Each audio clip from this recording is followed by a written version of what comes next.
किसानों के लिए सिलेज मकई का भंडारण समय के खिलाफ एक कठिन लड़ाई की तरह है। केवल कुछ दिनों कटाई, प्रसंस्करण, तहखाने में भीड़, गति थोड़ी धीमी है, विवरण जगह में नहीं है।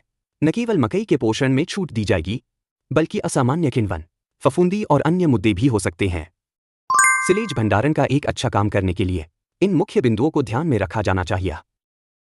पहला शुष्क पदार्थ सामग्री है, जिसे 33-3% पर नियंत्रित किया जाना चाहिए। कई किसान इस संकेतक को नजरअंदाज करते हैं।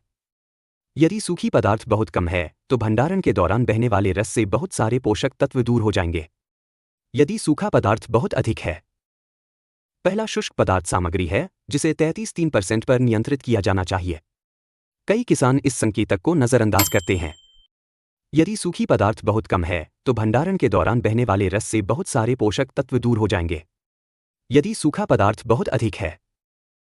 दूसरे, मकई की कटाई से तहखाने में संघनन तक सबसे लंबा समय 6 घंटे से अधिक नहीं होना चाहिए। नमी के साथ नए फसल किए गए मकई बैक्टीरिया को प्रजनन करने के लिए आसान, न केवल मकई के ढेर को अत्यधिक गर्मी बना देगा, जिसके परिणामस्वरूप सूखे पदार्थ का नुकसान होगा, बल्कि मोल्ड प्रजनन, साइलेज या गंध के बाद किण्वन या प्रत्यक्ष फफूंदी का कारण भी बन सकता है, बस मवेशियों और भेड़ों द्वारा खाया नहीं जा सकता। अंत में, उत्पादन प्रक्रिया को शॉर्ट काटने, कॉम्पैक्ट और सील के लोहे के नियम का पालन करना चाहिए।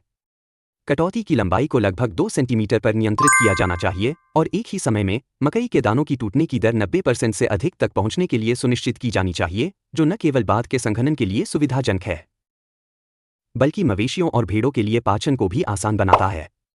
संघनन यथासंभव तंग होना चाहिए, जो तहखाने में हवा को अधिकतम सीमा तक निर्वहन कर सकता है और किण्वन के लिए एक अवायवीय वातावरण बना सकता है। सील को पूरी तरह से बंद और हवा से अलग किया जाना चाहिए।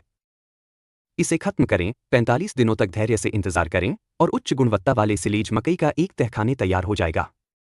मवेशी और भेड़ ऐसे सिलेज खाते हैं, मजबूत बढ़ते हैं और उच्च दूध का उत्पादन करते हैं।